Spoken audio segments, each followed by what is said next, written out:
Buenas noches, Jorge Fernández Díaz está conmigo, mi compañero en La Nación, en la Columna Política de La Nación, conductor de un exitosísimo programa de radio, Pensándolo Bien, y autor de un fantástico libro que se llama Una historia argentina en tiempo real, que es realmente fantástico el libro porque nos cuenta todo lo que hemos vivido y tal vez lo que vamos a vivir. Sobre eso te quería hacer una primera pregunta. Vos sabés que después de leer el libro yo dije, bueno, Jorge ya explicó todo lo que le pasa a este país.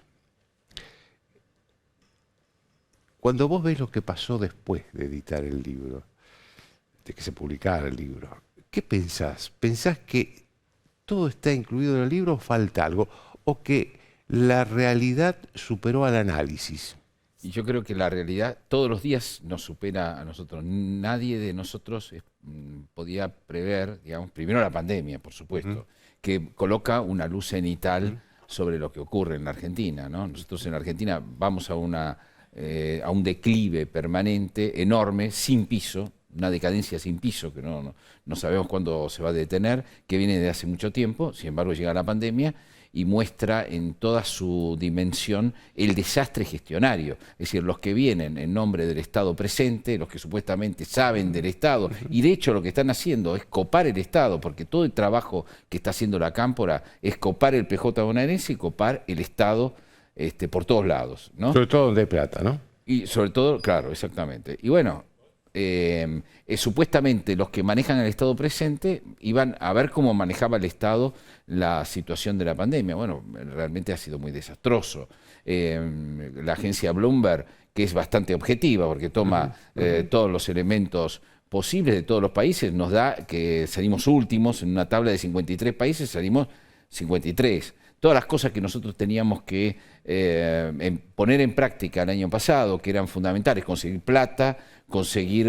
plata importante para inyectar en el sistema y hacer el keynesianismo necesario en una crisis y el que quiere y adora el kirchnerismo. Ese dinero no existe porque en lugar de arreglar con el Fondo Monetario Internacional por cuestiones ideológicas y geopolíticas, no se arregló. Eso nos hubiera permitido, el fondo, vos sabés bien, estaba dulce para hacer una reprogramación por 10 años, y nos hubiera podido inyectar a plata que está muy barata y que gira por ahí, ese dinero para inyectar fuertemente y tratar de que la crisis no llegue a donde llegó. Después, en ese estado presente permitió, eso es lo que, al no conseguir ese dinero ni armar este esquema, le empezaron a dar a la maquinita. Hay una inflación impresionante en la Argentina que está destruyendo abajo mucho más de lo que creen todos. Hay estudios nuevos de estos últimos días sobre el grado de destrucción social que produce, sobre todo en las clases bajas, en las clases de clase media baja también,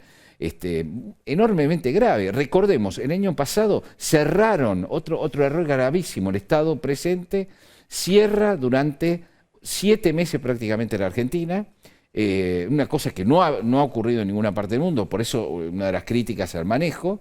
Cierra la economía, cierran los comercios, se funde en cadena todo el mundo y hay una caída del 10%. Recordemos, la última vez que cayó el PBI 10% en la Argentina fue con la crisis de 2001, que se reflejó en el 2002.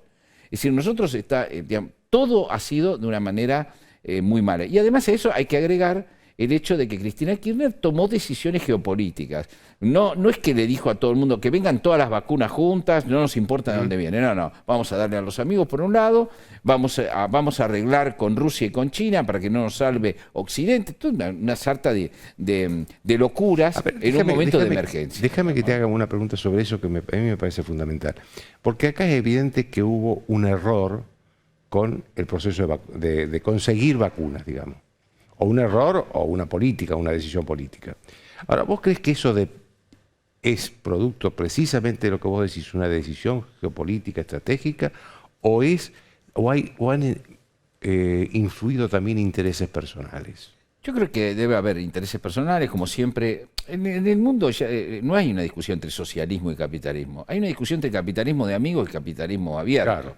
Nada más, claro. Una lucha de capitalismos, o de un señor feudal que maneja un zar, o un partido como único Putin, que maneja, como Putin o como el PC chino, que maneja quiénes son los empresarios amigos y quiénes no pueden hacer capitalismo de amigos, o un capitalismo más abierto que también tiene otros problemas, pero bueno, es así, es una lucha de capitalismo, un capitalismo faccioso contra un capitalismo abierto. Y me parece a mí que Cristina Kirchner tomó decisiones geopolíticas. Ir hacia los aliados anti-norteamericanos fue una decisión tomada adrede, y después darle a algunos amigos negocios y resistirse con otras vacunas, me parece que fue toda una decisión, de la cual ella se sentía orgullosa. En un acto público dijo quién nos iba a decir que nos iba a salvar Rusia y China, orgullosa de que ella había participado de eso. Cuando lo que tendría que haber hecho ante una emergencia total es detener esas apetencias de facción que tiene el kirchnerismo, llamar a la oposición verdaderamente, decir vamos a hacer un acuerdo, estamos en una emergencia total, Argentina nunca estuvo en un periodo tan grande, nos agarra débiles, vamos a hacer un acuerdo, vamos a decirle que sí a todo el mundo, vamos a hacer pragmatismo bestial, vamos a decirle que sí a Pfizer, a Moderna, a Rusia, a Estados Unidos, a todos. ¿Por qué no nos podemos permitir el lujo de no hacerlo? ¿Y qué es lo que han hecho Chile y Uruguay? No, claro, y no lo han hecho esto, y no lo han hecho por una cuestión de sesgo ideológico y también de sesgo de capitalismo de amigos. Entonces lo que tenemos es una enorme irresponsabilidad el modo en que tomaron las decisiones económicas, sociales y sanitarias. Pero lo que estamos viviendo hoy es el resultado de esas decisiones de hace 8 meses, claro, 9 meses. Pero es importante saber por qué Cristina cambió, porque esta no es la Cristina del 2007. Acordad, primera campaña presidencial de ella, 2007. ¿A quién ve ella? Angela Merkel, Sarkozy, que era el presidente de Francia, y el rey Juan Carlos, que era el rey de España. No iba a Venezuela, Cuba, Rusia y China. Entonces, ¿por qué cambió? Eso sí que está contado en el libro. Por resentimiento. Yo creo que ella, en principio, empezaron a desbocarse con un antinorteamericanismo que luego fue un anti-occidente y anti-Europa. Y después, bueno, es evidente que cuando muere Néstor Kirchner, ella empieza a reconocer y a recibir consejos de Chávez, empieza a viajar bastante seguido a Cuba, luego viajó, y no solo porque su hija estaba enferma, sino para hablar de los sueños del futuro, etcétera, con los Castro. Y estuvo mucho tiempo. Estuvo mucho tiempo, y de ahí trajo, por ejemplo, todo un argumentario nuevo, trajo el lawfare, trajo varias ideas de cómo jugar en otro eje. Y me parece que eso habla mucho de quién es Cristina Kirchner, por eso ella empieza a hablar de crear un nuevo orden, ¿no? Cosa que no le cree la sociedad argentina, no le creen mucho de nuestros colegas, no creen mucho de politólogos, ¿no? Crear un nuevo orden, reformar la Constitución. Bueno, a ver, lo que ella quiere es una autocracia, lo que ella quiere, manejada por una dinastía, que es la dinastía Kirchner, y por otros, quiere un partido único. Eso se entronca, y lo explico bien en el libro, se entronca con viejos asuntos e ideales de la década del 60 y del 70, reconstruidos, ¿no? Desde John William Cook en el 55, que es el que quiere unir marxismo y nacionalismo, que no otra cosa es el intento de Venezuela, dicho sea de paso. Y bueno, ahí empieza a hiperideologizarse y a radicalizarse, y realmente ella regresa al poder no solo me parece, con el ímpetu de limpiar sus causas, como todo el mundo cree. No, viene por la impunidad y nada más. No, viene a establecer un proyecto para siempre, quedarse con todo y para siempre, porque esto necesita 60 años de una revolución nacional, como le dicen internamente, en público no dicen nada, porque es piantavotos y asusta, y lo que queremos es copar el Estado, después la justicia, hacer Santa Cruz a nivel nacional y con ideologías supuestamente setentistas. Y esto es un proyecto muy serio que hay en la Argentina, y que ganó con gran convicción la cabina del peronismo, y lo más dramático es que el peronismo no tuvo una idea superadora todavía, porque Menem tuvo una idea y los Kirchner tuvieron otra idea, y no hay nadie que haya nacido con otra idea que le dispute con convicción y arrastre. Ahora, hay peronistas, ¿no?, con otra idea. Lo que pasa es que no se le animan, ¿eh? No se le animan. Yo no creo que Schiaretti suscriba las posiciones de él. O Urtubey, y bueno, Urtubey se fue. Sí. O Perotti, el gobernador de Santa Fe. Hay alguien que también cambió, y cambió hace muy poco. y que vos y yo lo conocemos como lo conocen todos los columnistas, que es Alberto Fernández, Claro, presidente. yo le dedico el libro, como vos viste, Claro. a Alberto Fernández, además de dedicártelo a vos y a otros colegas. Claro, porque Alberto Fernández... ¿Te decepcionó? Recordémosle a la gente esto. Alberto Fernández se veía durante 8 años con 4 periodistas todas las semanas. Con vos, con Julio Blanc, le mando un saludo a la familia siempre de Julio, un gran querido amigo, sí. Eduardo Van der Koy y yo. Ustedes tres básicamente hablaban de la información, era un gran lazarillo en el mundo kirchnerista, digamos. Porque era el que conocía desde afuera, pero conocía lo que pasaba adentro, porque lo había vivido. Claro, vos le decís, Joaquín, vos le decías a Alberto, mira, hubo un acto y estuvo tal, fulano tal, y Alberto decía, mira, este sabe por qué está y este... Y se conocía todo. Claro. Era un traductor espectacular en un momento de secretismo y de hermetismo del gobierno. Ahora, yo con él, no, tuve discusiones, que están Está en el libro. discusiones ideológicas sobre por qué el peronismo se había convertido en lo que había combatido, por qué fue un error gravísimo resucitar los 70, un error gravísimo, que hoy los 70 y la ideología de los 70 se enseña en las escuelas, se hace adoctrinamiento a través de los medios públicos, se ha institucionalizado a través del Estado. Esto fue una ocurrencia de Néstor Kirchner para tener un discurso izquierdista cuando él nunca le había interesado la ideología de nada, y bueno, resucitó un monstruo complicadísimo, verdaderamente, ¿no? Y Alberto estaba de acuerdo conmigo en todo, incluso los sindicalistas millonarios, o sea, estábamos de acuerdo, básicamente. Y yo me niego a creer que ese no era el verdadero Alberto Fernández, porque no ganaba nada, eran charlas donde él no salía siquiera en las notas, donde no pasaba nada, era una discusión ideológica amistosa que duró 8 años de manera muy intensa. Luego empecé a dejar de verlo porque realmente tenía un rencor con Mauricio Macri que hacía imposible hablar con él, porque... Que en los años de Macri evidenció eso. Se le nubló el análisis. Totalmente. Sí, y un día lo vi en C5N defendiendo al dueño de C5N contra Alcona Damón. Y le escribí y le dije, mirá, Alberto, no podés entre Cristóbal López... Estamos hablando de Cristóbal López. Y Alcona Damón ponerte con... Bueno, no es así que yo... Y ahí dije, bueno, pasó al otro lado. Se fue lentamente y pasó al otro lado.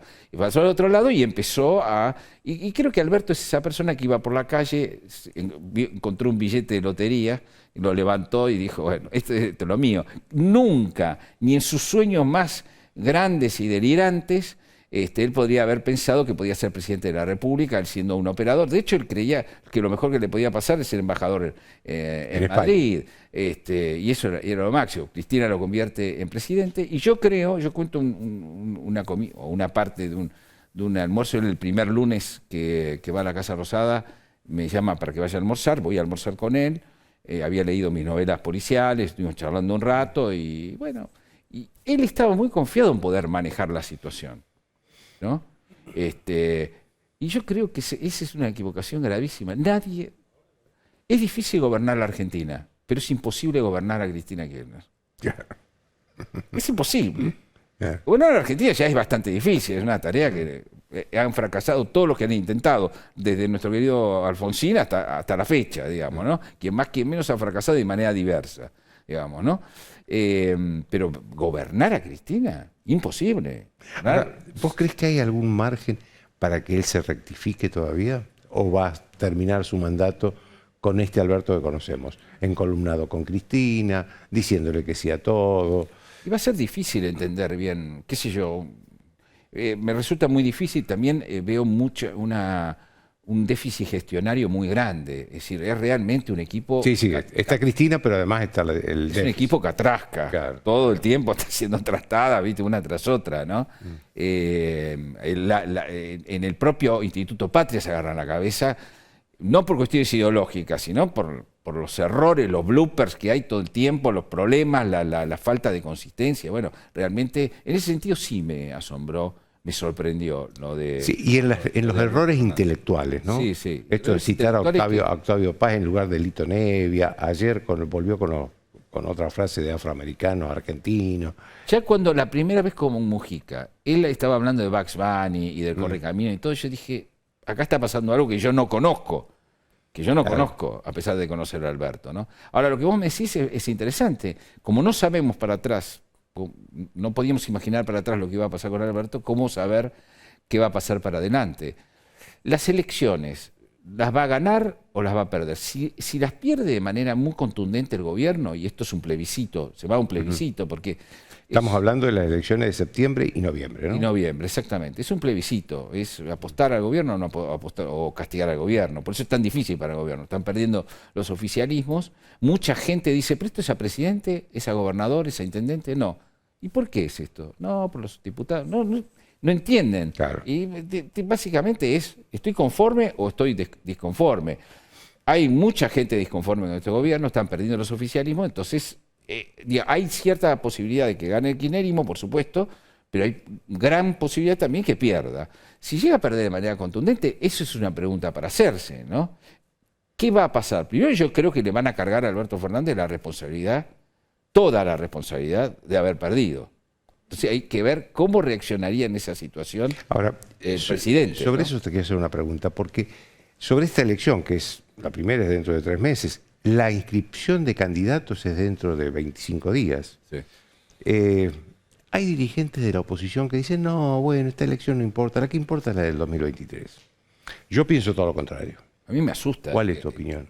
Me asusta muchísimo que un importante, o 2 o 3, no sé, porque hay varios de la oposición que dicen, no es importante, el 2023 es importante. Hace un mes estuvimos a 5 horas de que Cristina Kirchner dominara a todos los fiscales de la República y desde su casa dijera, este expediente contra Joaquín Morales Solá, o contra fulano de tal, o contra tal empresa, avanza o muere o cajonéenlo. Que es la función del jefe de los fiscales. Exactamente, ponerse a un fanático ahí, que es lo que él quiere poner. Estuvo a 5 horas. Hubo toda una operación, me pareció muy interesante por parte de la oposición para frenarlo. Y entonces, digamos, con este quórum, el kirchnerismo, y en este estado de excepción, ha avanzado de manera bestial. Son muy creativos para, con el poder que tienen hoy, comprar voluntades y doblar. Sí, pero hay cosas que no han salido de la Cámara de Diputados. No salió la modificación. Eso es verdad. No salió la reforma judicial. Es decir, avanzaron en algunos temas económicos. Claro, pero imagínate que tengan pero no los institucionales. Un quórum mucho más. Claro. Que tengan un poder mucho más grande. Entonces me parece que es decisivo. Yo lo que escribí este libro y también pienso es que a mí lo que más miedo me da es que como ellos tienen, el kirchnerismo tiene un proyecto que es el de Formosa, que es agarrar el Estado, quedarse con los jueces, quedarse con las empresas amigas, ahogar el periodismo, clientizar toda la sociedad. Que no es muy distinto al de Ortega en Nicaragua también. Que no es muy distinto, que es esa autocracia, esa cosa de partido uno, donde la oposición se presenta y no tienen la menor chance, porque ya si vos tenés todo el aparato junto, son sparrings. No te pueden ganar una pelea en serio. Es de mentira, la pelea es para que parezca por fuera una democracia y por dentro sea una autocracia. Yo creo que en todos esos regímenes hubo un momento, un punto de no retorno, donde el que se proponía eso lo consiguió. Cruzó el punto de no retorno y ya fue imposible no vivir en un régimen de partido único. Y me parece, yo lo que temo es que la oposición crea que el kirchnerismo es meramente un dualismo de malos modales.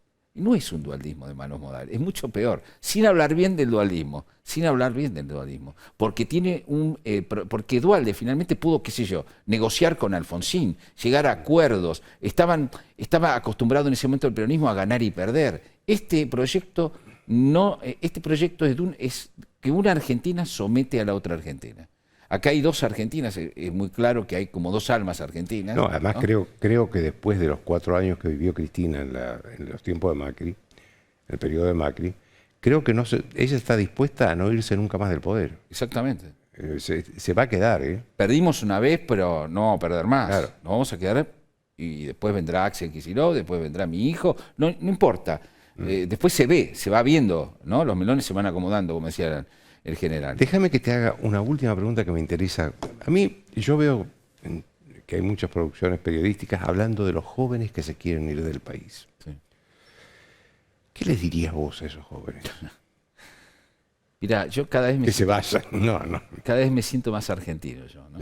Tengo 60 años, soy hijo de 2 españoles, muy pobres, un mozo y una camarera, asturianos. Me costó ser argentino, es decir, yo quería ser argentino, de hecho cometí muchos errores por querer serlo, digamos, ¿no? Pero yo siento que no hay que abandonar la casa tomada, en el sentido en que Cortázar hablaba de ese cuento donde algunas fuerzas iban copando todo y finalmente echaban a esos dos hermanos, ¿te acordás? Que vivían en la casa tomada, ¿no? El peronismo creó sobre ese cuento, como lo enseñan en las escuelas, creó toda una idea de que en realidad eran los cabecitas negras, que no aguantaban a los cabecitas negras que iban topando la ciudad. No. Claramente Cortázar lo hizo en el sentido de que el peronismo iba tomando todo, y te va tomando toda la casa y te echa de la casa. Yo creo que existen dos almas argentinas. Hay un alma argentina que es cosmopolita, exportadora, quiere salir al mundo, cree en el mercado. Y otra alma argentina que cree en el Estado, que cree en la industria nacional. Yo creo que nosotros tenemos que lograr que esas dos almas convivan y que gobiernen un poco cada uno, alternadamente. No que un alma quiera someter permanentemente a la otra alma. Esa es la autocracia. Y me parece que esta es una lucha apasionante para dar, yo lo digo como escritor, más que como... Y hay que darla acá. Y hay que darla acá, en la medida de lo posible. Yo no podría recriminarles a quienes se quieren ir, porque cuando yo tenía 13 años, Joaquín, que era 1973, la Argentina, 73, antes del Rodrigazo, no estoy hablando de 1910, cuando éramos la octava economía del mundo. En 1973, yo tenía 13 años, había 3% de pobreza, teníamos la igualdad económica y social de Dinamarca. De Dinamarca, mira lo que te estoy diciendo. Había pleno empleo en la Argentina. Una clase media enorme. Una clase media pujante, hija de la inmigración, de la mixtura, creía en las reglas. Por arriba pasaban cosas horribles, ¿no?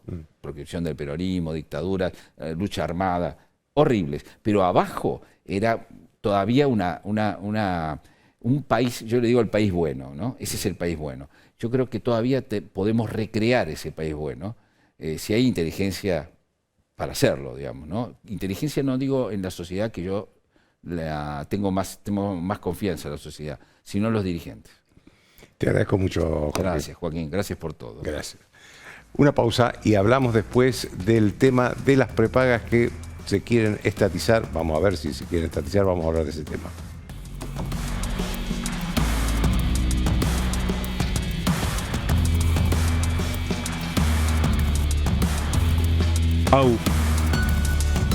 Bien, estoy con el señor Hugo Magonza, que es vicepresidente de la Asociación de Empresas de Medicinas Prepaga, entre otros cargos, que también tiene varios cargos más. Y también está en el CEMIC, ¿no? Sí, además de eso. Además de eso. La primera pregunta que le quiero hacer es con respecto, es si ustedes piensan, la medicina prepaga, todas las clínicas, sanatorios, que realmente hay un proyecto del gobierno para ir por esas cajas, digamos, y estatizarlas. Digamos, bueno, a ver, están los discursos de la expresidenta, actual vicepresidenta, que dice que quiere un sistema social integrado, es decir, con el sistema público, con el sistema del privado. Y después están también documentos que han aparecido del Instituto Patria que hablan de eso. ¿Cómo lo toman ustedes, que representan el sistema privado de salud, a estas amenazas? La realidad es que nosotros lo venimos leyendo, esto mismo, de la misma manera en que usted lo plantea. Del 23 de diciembre del año pasado hubo un anticipo de una posible... El discurso de ella, de Cristina en La Plata. Exactamente, una propuesta de reforma del sistema sanitario. Entonces yo, primero una respuesta rápida, que es, no hay ningún sistema que no merezca una reforma. O sea, todos los sistemas son dinámicos y tienen que ser, para perfeccionarse, modificados. Uno lee los documentos, y cuando lee los documentos, la gran mayoría de los conceptos volcados en los documentos son loables. O sea, nadie podría decir que integrar el sistema es mala idea, o que hacerlo más eficiente, o eventualmente que el Estado tenga que tener un rol de rectoría. Eso, ¿quién lo puede discutir? Ninguno de nosotros lo puede discutir. Ahora, juzgar la intencionalidad de un documento por conceptos abstractos, como podrían ser hacer estas cosas que son muy potencialmente positivas, no sé si vale la pena. Vale la pena ir a los datos. Los datos son sumamente objetivos. Desde que la ley de regulación se puso en vigencia en el año 2012, 1 de enero del 2012, los ajustes que tuvieron las cuotas de la medicina prepaga fueron cercanos al 1050%. Hasta ahora. Hasta el 31 de diciembre del 2020. No quise usar el año 2021 para no tener que proyectar datos y hacer que la cosa fuera confusa. En ese mismo periodo, el costo de vida fue en 1.470. Y estábamos hablando de 1.050, ¿no? Y estamos hablando de 1.050. En el mundo, el costo de salud siempre está por encima del costo de vida. En algunos lugares, 3 a 6 veces. En nuestra región, 3 veces.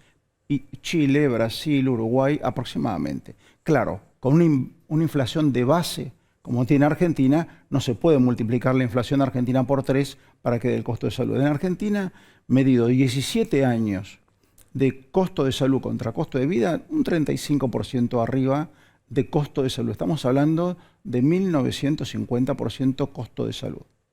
En ese mismo periodo, los medicamentos de alto precio que se han ido incorporando a la cobertura médica sin ningún tipo de orden, o sea, porque ha habido 70 leyes que incorporaron prestaciones a la cobertura médica, pero nunca el legislativo dijo de dónde iban a salir los fondos, y terminan saliendo obviamente de la cuota de los beneficiarios o de los aportes de los trabajadores de la seguridad social. En ese periodo aumentaron el 3000%. Entonces, los medicamentos. Los medicamentos de alto precio.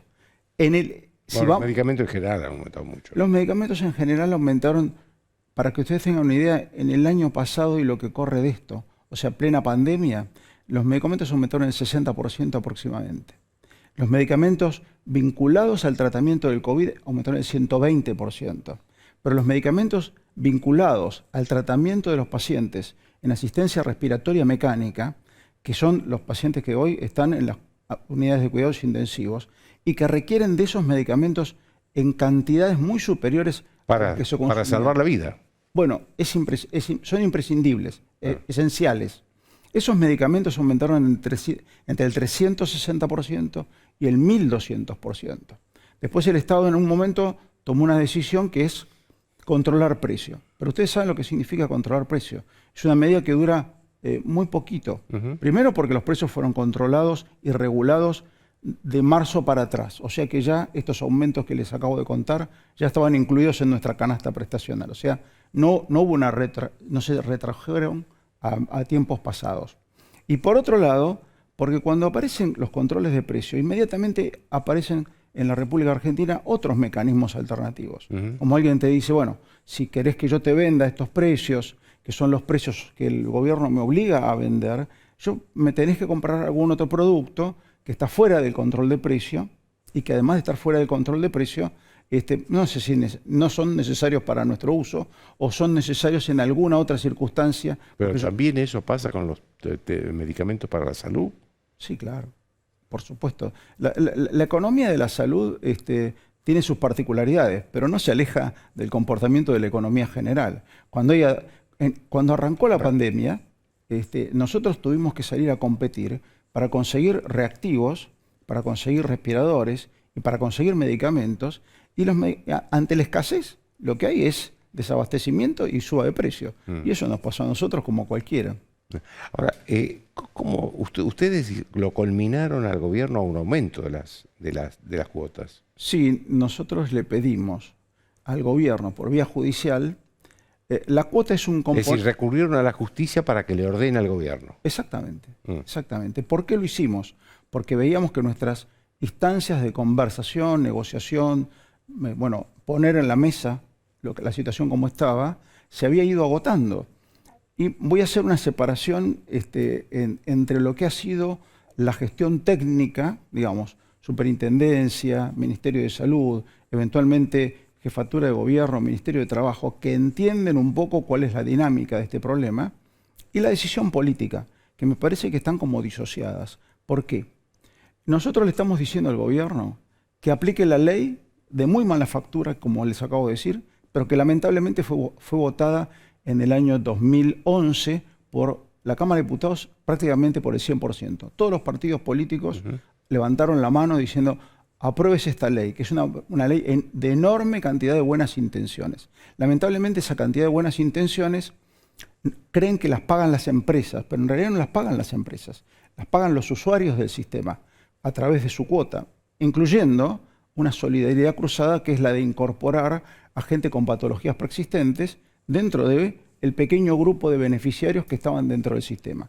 No me quiero extender demasiado para no hacer la charla demasiado larga, pero realmente esto es otro de los elementos que desfinancia el sistema de base, porque el concepto de la medicina privada y de la seguridad social incluso, es un concepto por el cual la gente se incorpora al sistema relativamente joven y relativamente sana, y uno le da una promesa de que lo va a cuidar en la enfermedad y en la vejez. Ahora, si usted a ese sistema le agrega gente que nunca aportó al sistema, un paralelismo con el sistema jubilatorio, ¿no? Que tiene bastante parecido. Si usted le incorpora a la gente que no aportó nunca al sistema, cuando ya está enferma, no hay cuota adicional que compense ese gasto. Hablando inclusive de tratamientos de altísimo costo. Déjeme hacer una última pregunta y contésteme brevemente si puede. ¿Cómo están hoy la medicina privada, el sistema privado de salud, con respecto del COVID? Bueno, hasta ahora y durante el año 2020 y lo que va del 2021, el sistema privado que atiende al 70% de la población argentina, ¿no? Estamos hablando de la seguridad social, las empresas de medicina privada, las obras sociales, las obras sociales nacionales, provinciales. Cuando hablan de fragmentación, tienen algo de razón, también tienen en eso, están bastante fragmentado el sistema, pero no quiere decir que no haya trabajado en forma integrada, porque los sistemas se integraron en salud en los últimos 20 años sin necesidad de que el Estado interviniera perfectamente, porque de por sí hay un concepto de solidaridad cruzada entre los propios sistemas que los hace funcionar aún sobre todo en los momentos de crisis. Ese sistema tiene una respuesta que para mí es extraordinaria desde el punto de vista del trabajo de los equipos de salud. Hizo algo que fue extraordinario, una enfermedad desconocida, de desarrollo impredecible, por otra parte, con costos altísimos y con aprendizaje sobre la marcha. Y los equipos de salud se propusieron trabajar sobre la capacitación primero de algo que no tenían conocimiento. Los hospitales se reconvirtieron, se hicieron 2 hospitales, hospitales para pacientes con COVID y hospitales para pacientes sin COVID, y después tuvimos que convivir con los sospechosos en el medio, con lo cual hacía la cosa todavía mucho más difícil. Invertir en tecnología diagnóstica, como por ejemplo en la determinación del PCR, que al principio era como un trabajo que solamente hacía el Estado y después empezaron a hacer los privados y por eso hubo más testeo. Y tuvimos que empezar a comprar equipamiento para dotar las terapias intensivas de un equipamiento que hasta ese momento no hacía falta, ¿no? Pero para dar números, las entidades que yo represento aumentaron entre el 30 y el 50% su dotación de camas. El sector público también aumentó y en forma significativa. Y las camas críticas aumentaron también entre el 30%, pero además el 85% se le incorporaron asistencia respiratoria mecánica, o sea, equipamiento para el tratamiento de los pacientes con problemas respiratorios severos. Le agradezco mucho, doctor. Muchísimas gracias y gracias por la oportunidad. Cuando volvamos voy a hablar de qué está mirando Cristina Kirchner en este momento.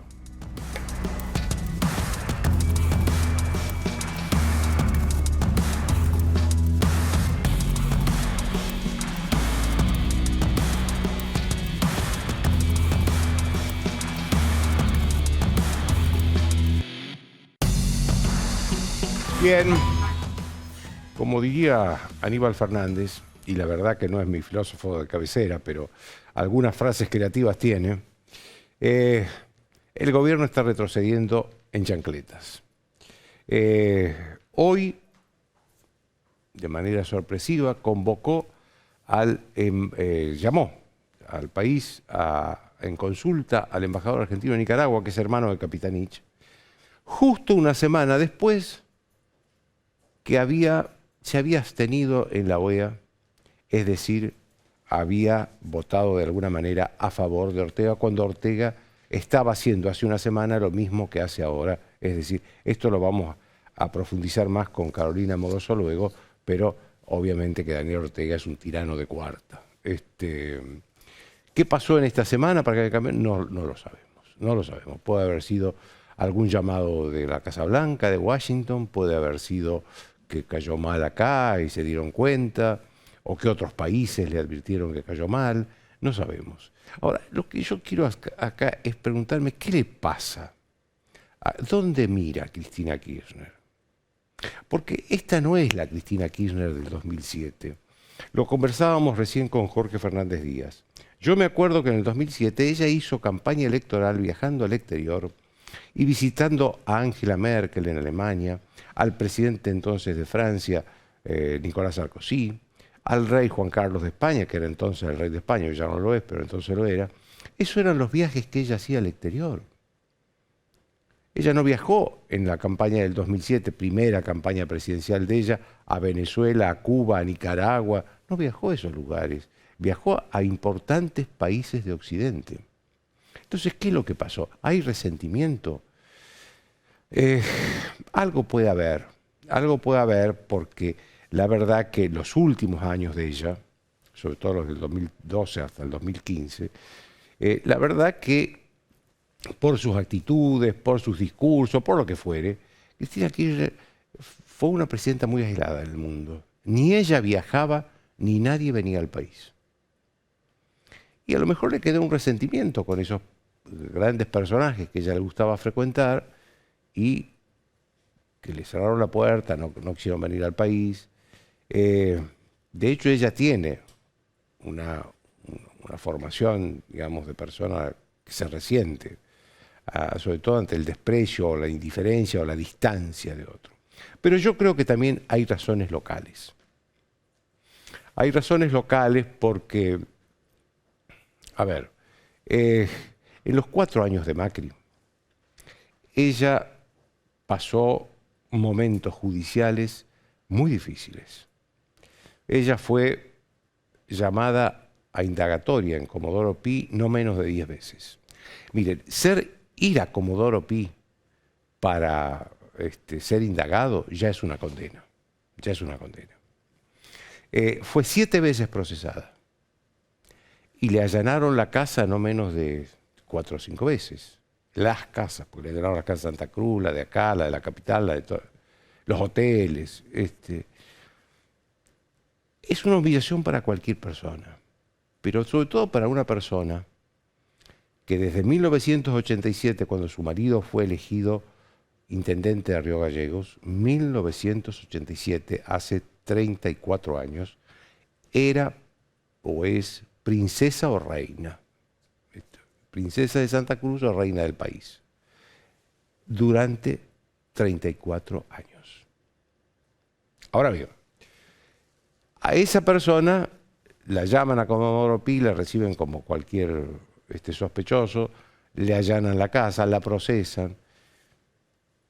Yo creo que ella llegó al convencimiento después de los años de Macri que ella no se puede ir del poder. Ella no tiene, la información que a uno le llega fidedigna de ella es: yo no me voy nunca del poder. Salvo que el presidente sea el hijo, Máximo, o Axel Kicillof. Salvo eso. Es bastante improbable, por otro lado, bastante improbable.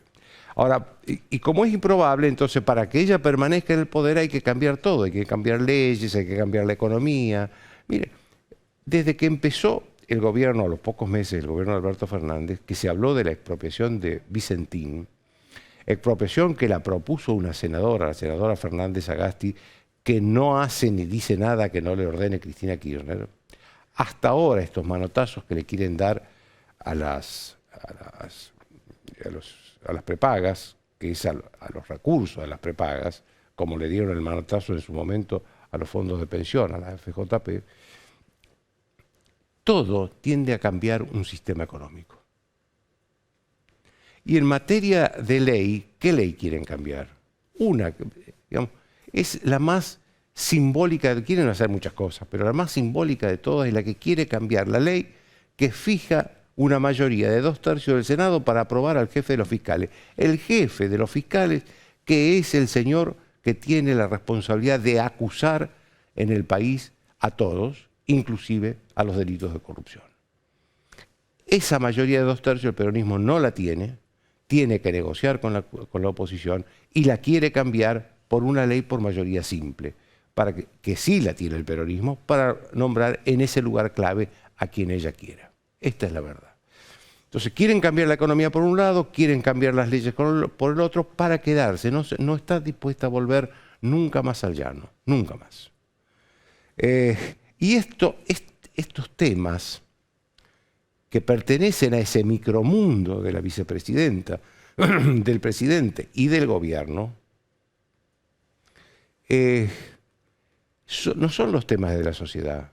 Los temas de la sociedad, cualquier encuesta, la unanimidad de las encuestas dicen la inflación, el empleo, los temas económicos y después la pandemia. Estos son los temas de la sociedad. Fíjense ustedes cuán alejado está el gobierno en lo que hace y piensa, en lo que Cristina mira, de lo que la sociedad le interesa. Esa distancia está explicada, no justificada, pero explicada, en que Cristina Kirchner necesita quedarse definitivamente en el gobierno. Fíjense ustedes que al gobierno le sale casi mal todo. El tema de las vacunas. El gobierno evidentemente optó por 2 vacunas. La rusa, la Sputnik V, y la inglesa, la AstraZeneca. La AstraZeneca ha tenido muchísimos problemas. La Sputnik ha tenido muchos problemas con la segunda dosis. Fíjense que hay 7,5 millones de personas vacunadas con la primera dosis de la Sputnik y solo 1,5 millones en cifras redondas, estoy hablando, vacunadas con las 2 dosis. Es decir, que se han vacunado con las 2 dosis 1 de cada 6 personas que se vacunaron con la Sputnik. Hay un problema. Y hay un problema con la economía. Con una inflación que va a tener un problema ahora, que tiene un problema ahora con inflaciones del 4 y del 3% mensual enorme, una enormidad para cualquier país del mundo, y la va a tener después porque esa inflación grande es una inflación con tarifas congeladas, con el dólar planchado y con los precios controlados. En algún momento todos esos elementos que hoy están pisados de la economía van a tener que sincerarse, van a tener que salir afuera. Y ellos hacen lo que quieren, sí, pero había un gran economista inglés, Lord Keynes, que creó toda una escuela económica, el keynesianismo, que decía, con la economía se puede hacer cualquier cosa, salvo eludir sus consecuencias. El kirchnerismo está haciendo con la economía cualquier cosa, pero no va a poder eludir sus consecuencias. Después de la pausa, Carolina Moroso.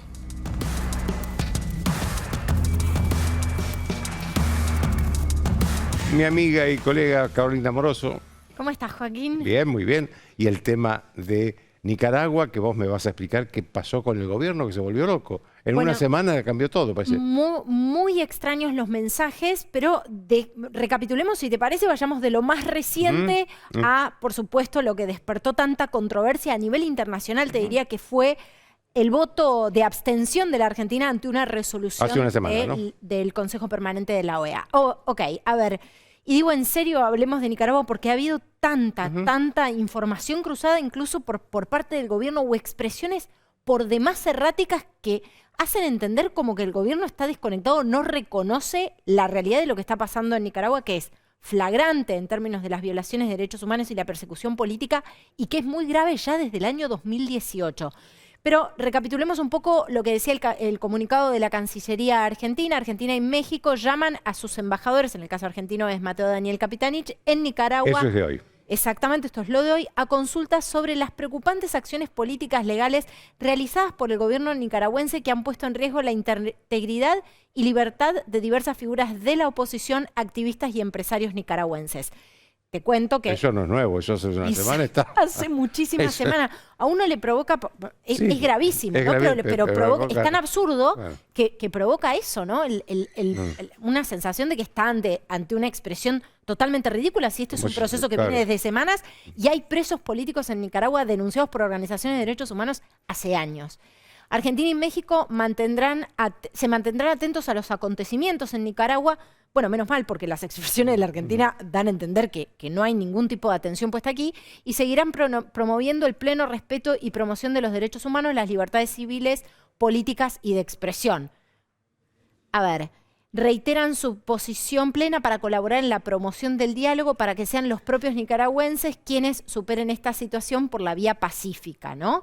Bueno, fíjate vos que las expresiones del embajador ante la OEA, Raimundi, cuando justifica la abstención de la Argentina ante una resolución que básicamente plantea la preocupación porque no se hayan implementado reformas electorales, acordes con las normas internacionales para las elecciones previstas para noviembre de este año, y también manifiesta la condena ante el arresto y acoso a los opositores. Fíjate vos que se suman. Yo escribí una nota durante este fin de semana y la información hay que todo el tiempo actualizarla. Se suman ya 5 precandidatos presidenciales. Presos. No les queda ninguna libertad. Detenidos. Bueno, vos fíjate que además se encargaron, por supuesto, de arremeter, por ejemplo, contra Cristiana Chamorro, que es, según las encuestas, según una encuesta que se conoció de Sid Gallup, es quien más posibilidades tenía de hacerle frente Es hija de Violeta Chamorro. Es hija de Violeta Barrios de Chamorro, que venció a Ortega en una instancia electoral.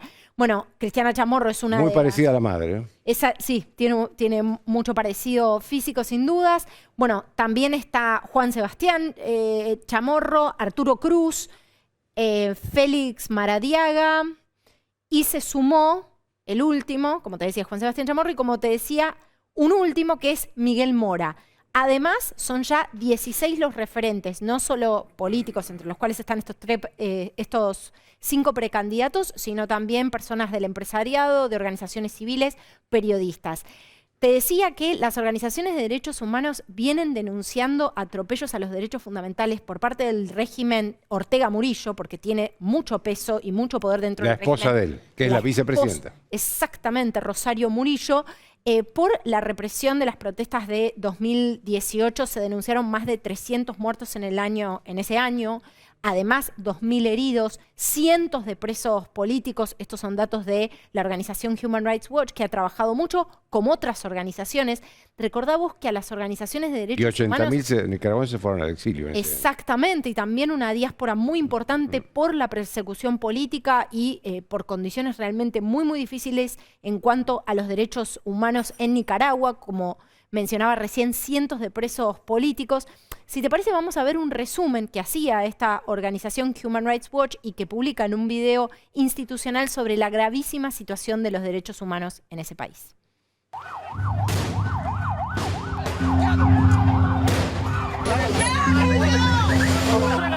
La brutal represión del régimen de Nicaragua, a partir de abril del 2018, ha dejado un saldo de más de 300 muertos, 2.000 heridos y cientos de personas detenidas en las prisiones de Nicaragua. Mi hijo es estudiante, tiene 21 años de edad. Él, en conjunto con otros jóvenes, se autoconvocaron a raíz de todas las injusticias que estaban viendo. Fueron arrestados por grupos paramilitares. No son policías, no son militares, son grupos armados que el gobierno les ha dado armas. Los metieron a la celda y comenzaron pues las torturas para ellos. Muchos de los detenidos en las prisiones de Nicaragua son periodistas, son estudiantes, son dirigentes gremiales, son campesinos, son ciudadanos de a pie, que se han atrevido valientemente a desafiar al régimen. Hemos documentado casos de torturas que incluyen choques eléctricos, asfixias, golpizas brutales, violaciones sexuales, incluso casos donde a los detenidos se les ha arrancado las uñas.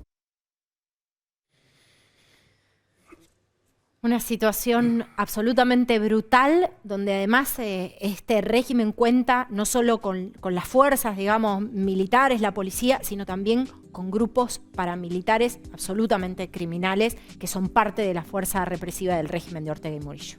Gracias, Caro. Nos vemos el lunes. A vos, Joaquín. Nosotros también. Hasta el lunes.